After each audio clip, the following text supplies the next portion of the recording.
함께 나눌 말씀 전도서 12장 1절로 8절까지 말씀드리겠습니다.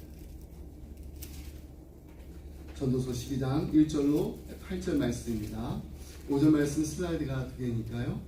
기억해 주시면 감사하겠습니다. 12장 1절로 8절 말씀입니다. 우리 한 절씩 말씀 교독하겠습니다. 너는 청년의 때에 너의 창조주를 기억하라. 곧 공고한 날이 이르기 전에 나는 아무 낚시 없다고 할 해들이 가깝기 전에 해와 빛과 달과 별들이 어두기 전에 비 위에 구름이 다시 일어나기 전에 그리하라. 그런 날에는 집을 지키는 자들이 될 것이며 힘 있는 자들이 구부러질 것이며 맷돌질하는 자들이 적음으로 그칠 것이며 창들도 내다보는 자가 어두워질 것이며 길거리 문들이 닫혀질 것이며 맷돌 소리가 적어질 것이며 새 소리로 말미암아 일어날 것이며 음악하는 여자들은 다 새하여질 것이며 또한 그런 자들은 높은 곳을 두려워할 것이며 길에서는 놀랄 것이며 살구나무가 꽃을 필 것이며 메뚜기도 진이 될 것이며 정욕이 그치는지라. 이는 사람이 자기의 영원한 집으로 돌아가고 조문객들이 거리로 왕래하게 되느니라. 은줄이 풀리고 그물이 깨지고 한 마리가 새 곁에서 깨지고 바퀴가 우물 위에서 깨지고 흙은 여전히 땅으로 돌아가고 영은 그것을 주신 하나님께로 돌아가기 전에 기억하라. 전도자가 이르되 헛되고 헛되도다. 모든 것이 헛되도다. 아멘. 우리 지난 두 달 동안 이 전도서 말씀 함께 살펴봤습니다. 문학적인 표현이 참 많아요. 그래서 해석하고 이해하는데 좀 어려운 부분들도 있었지만은 한 가지 분명한 게 있습니다. 그것은 솔로몬이 이걸 그냥 노년에 푸념하듯이 허무한 그런 인생을 노래한 것이 아니라는 것입니다. 솔로몬이 가지고 싶은 거, 하고 싶은 거, 이거 모든 거 다 가지고 누려왔던 사람입니다. 권력도 부귀영화도 모두 다 누렸습니다. 그런 그가 인생에 대해 깨달은 것을 지금 누구와 함께 나누고 있나요? 아직 젊은 청년들인 우리에게 말해주고 있습니다. 우리는 전도서를 통해서 어떻게 사는 것이 참된 것이고 영원한 것인 것을 다시 한번 깨닫게 됩니다. 솔로몬 아주 인상적인 말로 12장을 시작합니다. 전도서 말씀 가운데서도 아주 유명한 구절이 너는 청년의 때에 너의 창조주를 기억하라. 그 공고한 날이 이르기 전에 나는 아무 낙이 없다고 할 해들이 가깝기 전에. 솔로몬은 지금 이 말을 나이가 젊은 아주 한창 혈기왕성한 청년들에게만 던지고 있는 것일까요? 네, 그렇지 않습니다.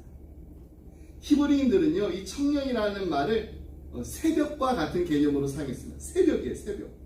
새벽은요 어두움이 끝나고 막 이렇게 떠오르는 그 태양과 함께 시작됩니다. 바로 청년의 시가 그렇습니다. 어린 시절이 이제 지나고 이제 사회를 향해서 독립적으로 발걸음을 옮기는 그때가 바로 청년의 때입니다. 그래서 우리는 히브리인들이 가지고 있는 이 청년에 대한 이해를 알아볼 필요가 있습니다. 과연 성경에서 말하는 청년의 때, 이 청년의 때는 어떤 의미인지. 여러분 이스라엘은요 여러 이 다른 나라들과 전쟁이 참 많았던 나라였습니다. 특히 구약 시대에는 전쟁이 끊이지가 않았어요. 그런데 이 전쟁을 하려면은 군대를 모집해야 됩니다. 당연히 강하고 빠른 청년들이 먼저 소집되었습니다. 그래서 히브리인들에게 있어서 이 청년은 적어도 단순히 그냥 나이가 많고 적음을 말하는 것이 아닙니다. 나이가 아무리 젊다고 해도요 강하고 빠르지 못하면은 이 자격미달이 되기 때문에 전쟁에 나갈 수가 없습니다. 마찬가지로 나이가 아무리 많다고 해도요 노장은 어때요?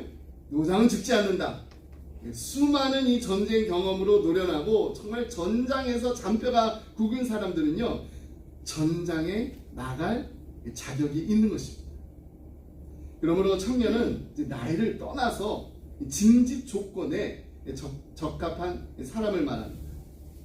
다른 말로 하면은 생물학적인 이 개념을 이제 떠나서 목적과 이 사명을 위해서 부름받고 택함을 받은 사람들, 이 모든 사람들이 다 청년이라는 것입니다. 여러분 생물학적으로 우리가 이 노화되는 과정을 이제 12장 그 말씀에서 얼마나 문학적으로 잘 표현했는지 한번 볼까요? 예, 2절부터 6절 말씀 보겠습니다. 해와 빛과 달과 별들이 어둡기 전에 비 뒤에 구름이 다시 일어나기 전에 그리하라. 그런 날에는 집을 지키는 자들이 떨 것이며 힘 있는 자들이 구부러질 것이며 맷돌질하는 자들이 적음으로 그칠 것이며 창들도 내다보는 자가 어두워질 것이며 길거리 문들이 닫혀질 것이며 맷돌 소리가 적어질 것이며 새 소리로 말미암아 일어날 것이며 음악하는 여자들은 다 쇠야질 것이며 또한 그런 자들은 높은 곳을 두려워할 것이며 길에서는 놀랄 것이며 살구나무가 꽃이 필 것이며 메뚜기도 짐이 될 것이며 정욕이 그치리. 이는 사람이 자기의 영원한 집으로 돌아가고 조문객들이 거리로 왕래하게 됨이니라.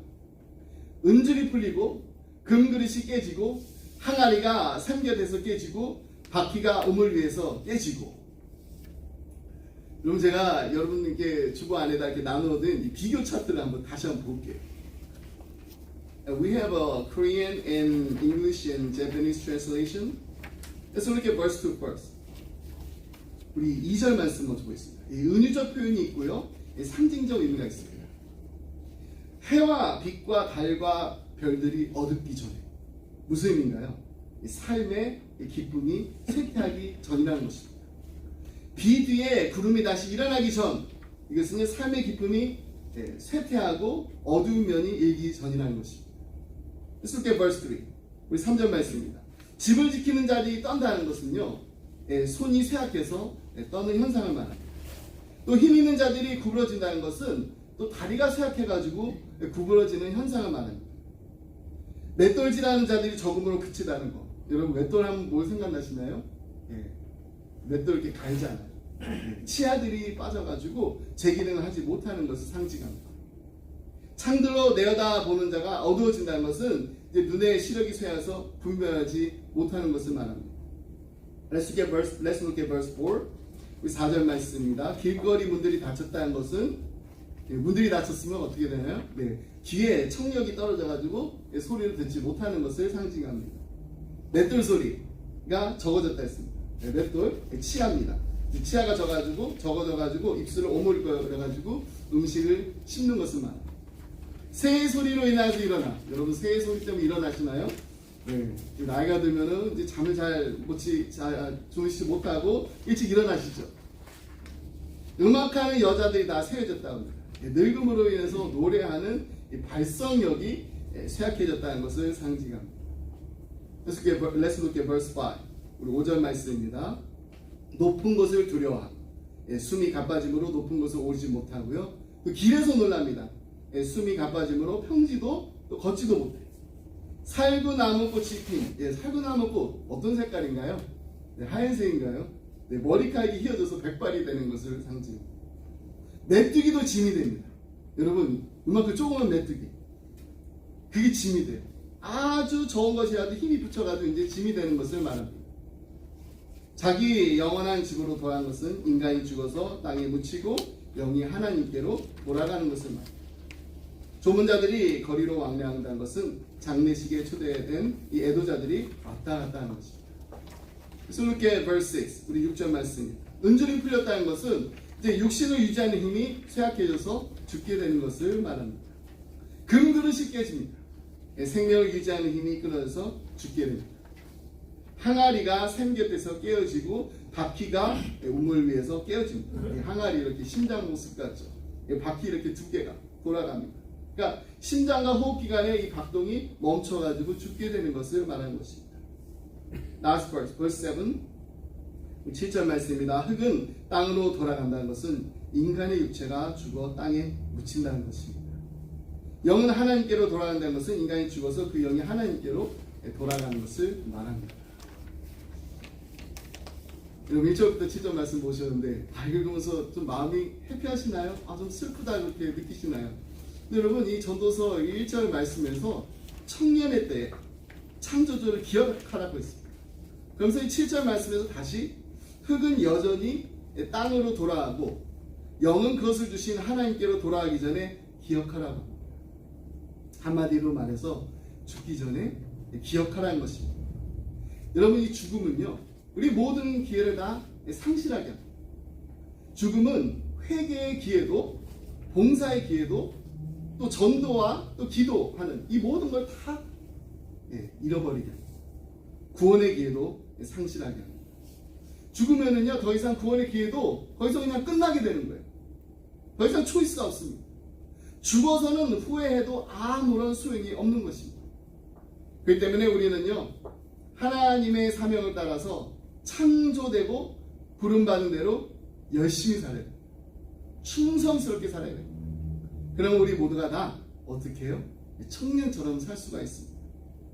하지만 아무리 젊어도요, 나이가 젊어도 목적과 사명을 위해서 부름받지 않은 사람은요, 청년이 아니라는 것입니다.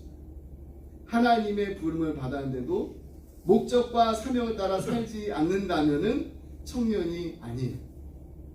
나이가 60이 넘고 70, 80 되신 분이라도요, 지금 내가 왜 존재하고 있는지 자신의 정체성을 분명히 알고 있다면은 청년이 맞습니다. 하지만 교회를 아무리 오래 다니셨다고 해도요, 내가 지금 무엇 때문에 부름을 받고 무엇을 위해 살아야 되는지 그 정체성이 희미하다면은 청년이 아니라는 거예요. 7년 전에 우리 기쁨의 교회가 시작됐을 때, 그때는요, 주일학교 학생들이 다 어렸어요. 어린 학생들, 그리고 유스급 학생들, 그리고 장년들만 있었습니다. 근데 오늘 보세요. 그 어린 아이들이 이제 중고등부 학생들이 됐어요. 대학생이 됐습니다. 그리고 이제 대학교를 막 졸업한 우리 청년도 있습니다.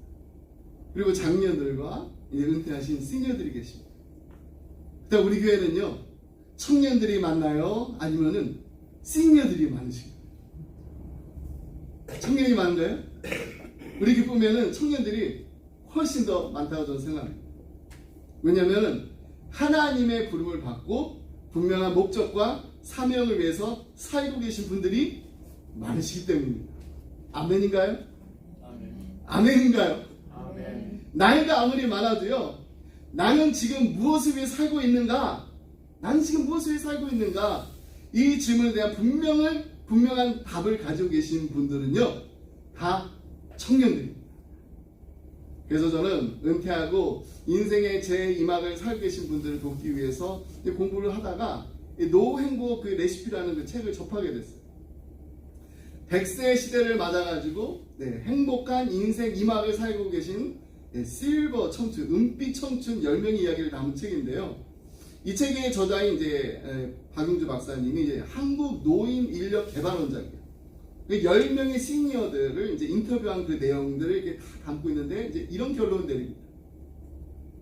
평균 수명 100세 시대는 인간이 막연하게 동경하던 것이었으나, 예전에 정말 동경했잖아요. 정작 100세까지 사는 일이 얼마든지 가능한 일이 되자 사람들은 그것이 결코 복일 수만은 없다는 사실을 자각하게 되었습니다. 평균 수명이 늘었다는 것은 단순히 양적으로 살아야 할 그 시간이 늘어난 것뿐만 아니라 퇴직한 후에도 30년, 40년의 새로운 시대를 살아야 하므로 삶의 변화가 찾아온다는 의미입니다. 그렇기 때문에 그냥 두 손 놓고 있을 수만은 없다는 것입니다. 100세 시대에는 퇴직한 후에도 공부해서 재취업을 해야 합니다. 재취업을 다시 하는 거예요. 리타이어 한다고 하잖아요. 자식 세대와 함께 늙어가기 때문에 현실적으로 이제 자식에게 노후를 의탁할 수 없는 그런 시대에 우리가 살고 있습니다.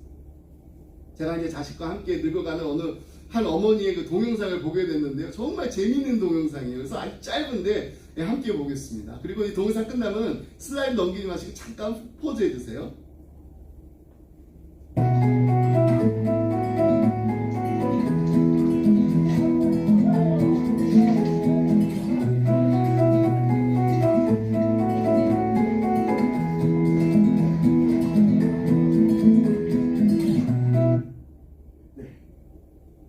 She looks really happy. 너무 해피하죠? 자, 이제 슬라이드 넘겨주셔도 됩니다. 이 동영상 제목이 뭔지 아세요? The happiest child in the world예요. 할머니였는데 happiest child in the world예요. 왜 그럴까요? 이 세계에서 가장 행복한 아이. 그 옆에 있던 할머니가 107세의 노모입니다. 그 107세의 그 노모가 84세의 딸에게 사탕을 건네주고 너무 행복해하는 그 모습이에요. 근데 그 사탕이요, 결혼식장에 그 107세 노모가 갔다가 가져온 사탕입니다. 그 딸에게 준 거예요. 그럼 평균 수명 100세 시대를 살고 있는 우리의 이 미래의 모습 같지만요, 이게 미래의 모습이 아닙니다. 사실은 지금 우리 현재 우리가 이렇게 지금 살고 있어요. 우리 자식들과 함께 늙어가고 있습니다. 어떻게 늙어가야 될까요? 네, 함께 행복하게 늙어가야 됩니다. 그렇다면 행복한 노후를 보내려면 어떻게 해야 할까요? 어떻게 우리가 살아야 할까요? 노후 행복 그 레시피 그 저자인 그 박윤주 박사는 행복한 노후를 보내고 있는 10명의 그 레시피가 무엇인지 소개하면서 좋은 본보기를 제시합니다.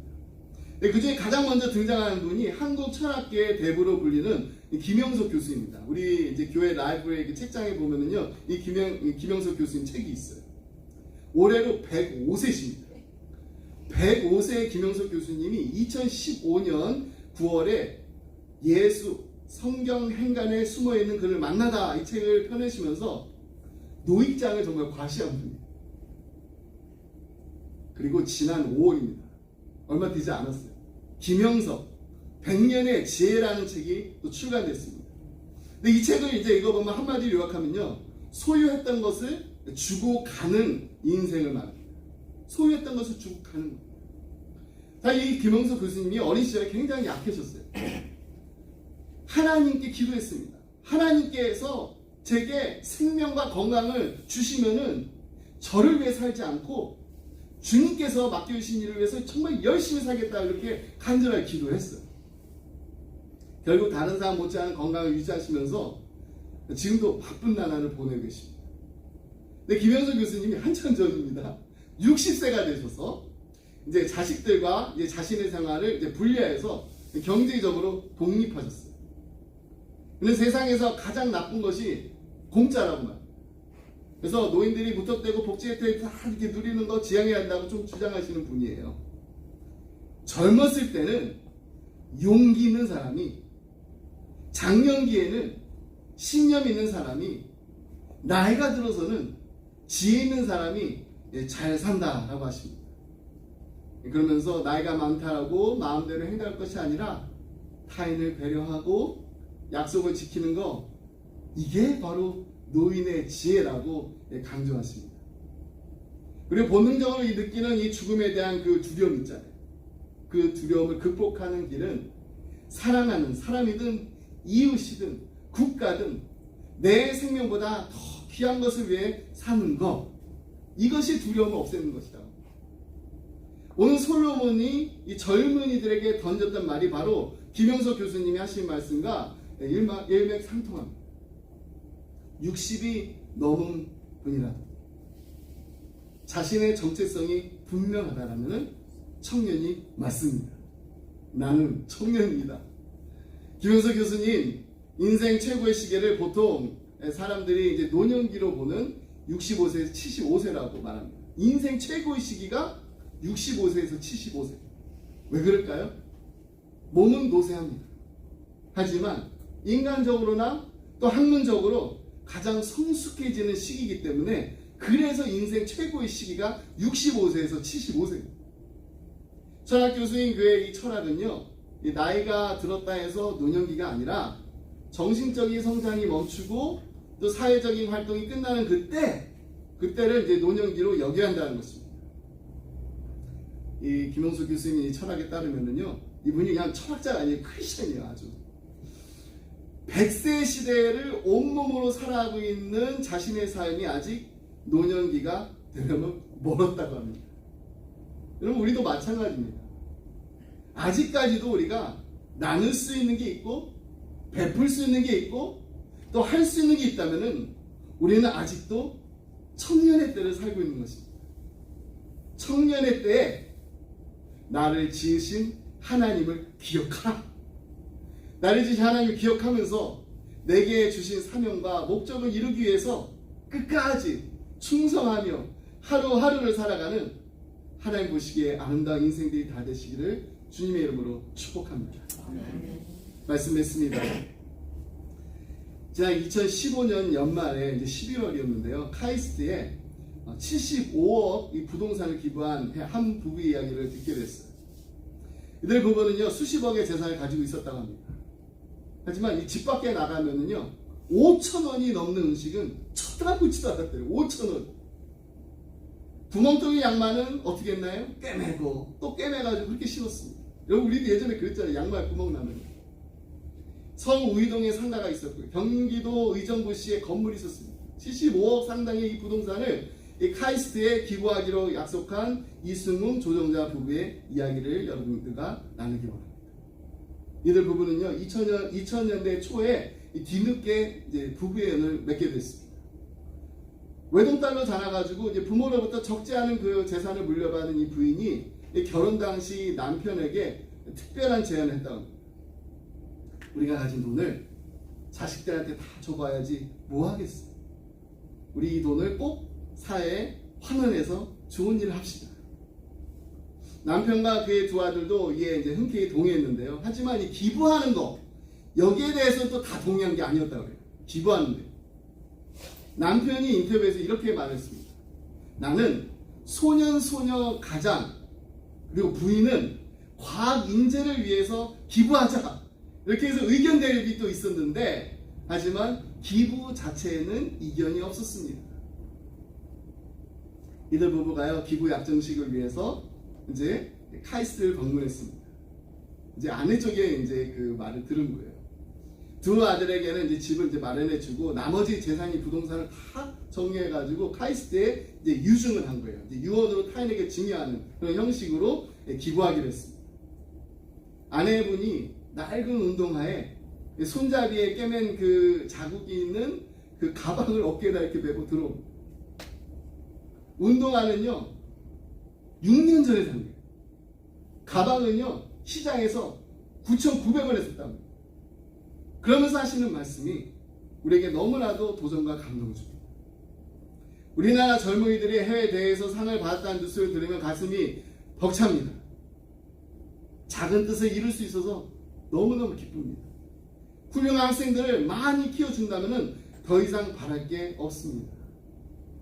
이 약정식이 있었던 날에 이 카이스트 측에서 이 노 부부에게 선물을 했다고 합니다. 여러분, 무슨 선물인지 아세요? 어떤 선물이었을까요? 남편과 아내에게 운동화 한 켤레씩을 선물로 드렸다고 그래요. 기부 절차를 이제 의논하기 위해서 집을 방문했는데 마침 이 아내분이 이 밑창이 이렇게 떨어진 그 운동화, 그걸 이제 고쳐 신고 있는 걸 보게 돼가지고 그래서 선물로 이 운동화를 사드렸다고 합니다. 정말 우리의 그 마음을 훈훈하게 하는 그 이야기들이 어쩌다가 있는 게 아니에요. 우리 주변에 얼마나 많이 있는지 모릅니다. 이제 2024년도요 5개월밖에 남지 않았습니다. 지난번 전도서 말씀 강의하면서 원먼트 리브라는 책 소개해드렸는데 원먼트 리브 기억하시죠? 2025년도 새해를 우리 맞이하기 전까지 8월, 9월, 10월, 11월, 12월 한 달 한 달 보내면서 이것이 정말 내 생애의 마지막 한 달이라는 마음을 우리 좀 살았으면 좋겠습니다. 인생의 노년을 우리 준비하면서 어떻게 사는 것이 지혜롭고 어떻게 사는 것이 꿈이 없는 노인으로 살지 않고 꿈을 먹고 사는 청년처럼 살 수 있는 것인가. 이런 이 행복한 고민을 우리 할 수 있다면은 우리는 영원한 청년으로 사명감에 불타서 하루하루 살아갈 수 있다라고 저는 분명히 믿습니다. 한 해를 우리 마무리하면서 우리 얼마를 많이 모았는가, 얼마 우리 벌었는가, 이거보다는요 나는 하나님께 얼마나 드렸는가, 나는 얼마나 우리 이웃들과 나눔에 살았는가, 우리 한번 우리 자신을 돌아보면서 은퇴, 리타이어, 새롭게 바퀴를 갈아 끼우시고 힘차게 전진해 나가는 행복한 인생들이 다 되시기를 주님의 이름으로 축복합니다. 아멘. 기도하겠습니다. 하나님 아버지 감사합니다. 하나밖에 없는 독생자 예수 그리스도를 아낌없이 십자가에 내어주신 그 크신 하나님 아버지의 사랑에 감사드립니다. 구원받은 하나님의 자녀로서 이 땅을 살아가면서 하나님의 마음에 기쁨을 드리고 하나님의 얼굴에 미소 짓게 하는 하나님 보시기에 아름다운 인생을 살라고 불러주시면 감사드립니다. 우리의 가정과 우리 기쁨의 교회 하나님 누르고 흔들어 넘치도록 베풀어 주신 하나님의 축복을 이제 우리만 간직하고 우리만 누리고 우리만 기뻐하고 우리만 감사하는 것이 아니라 지경을 넘어서 인종을 넘어서 그리스도의 사랑을 전하고 나는 일에 힘쓰는 은혜가 흐르는 우리 모두가 다 되게 하여 주옵소서. 사랑하는 우리 자녀들을 위해서 기도합니다. 하나님께서 이 땅에 이들을 보내실 때 계획하셨던 하나님의 꿈을 이들의 마음에 심어 주시옵소서. 하나님의 비전을 보게 하여 주시옵소서. 하나님을 경외하는 지혜로운 인생을 살게 하여 주옵소서. 해 아래 있는 것들 그것을 쫓아 사는 헛되고 헛된 인생이 아니라 천국의 소망을 가지고 하늘에 보화를 쌓아두는 나눔과 섬김의 기쁨이 넘치는 인생을 살게 하여 주옵소서. 2024년도 한 해를 마무리합니다. 이제 5개월밖에 남지 않았습니다. 나는 얼마를 모았는가 보다는 나는 얼마나 하나님께 드렸는가, 나는 얼마나 우리 이웃들과 나누며 살았는가를 정말 생각할 때마다 감사와 기쁨이 넘치는 우리 모두가 되게 하여 주옵소서. 아멘. 이 모든 말씀 예수의 이름으로 기도드립니다. 아멘. 아멘.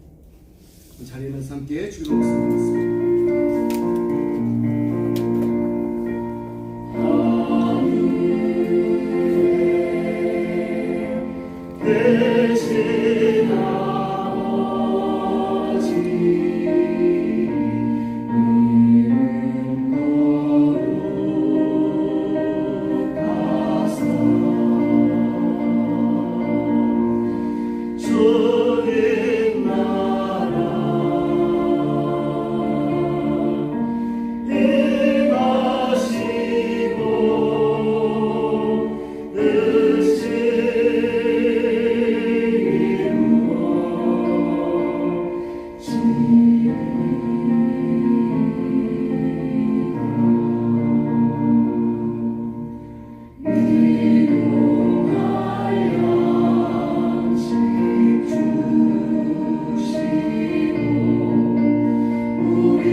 이제는 주 예수 그리스도의 은혜와 하나님 아버지의 그 크신 사랑과 성령님의 감동감화 교통하심이 하나님 날마다 하나님을 만나는 기쁨이 넘치는 하나님의 자녀로서 살게 하심을 감사드립니다.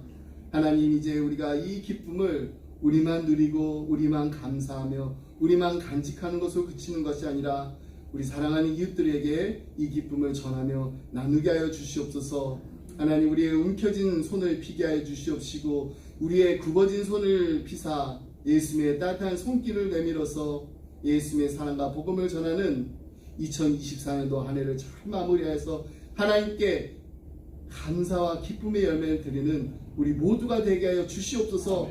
간절한 마음을 기도하며 이 자리를 떠나는 사랑하는 성도님들과 가정과 생업 위에 주의 몸된 교회 위에 지금부터 영원토 함께 하시길 간절히 축원하옵나이다. 아멘.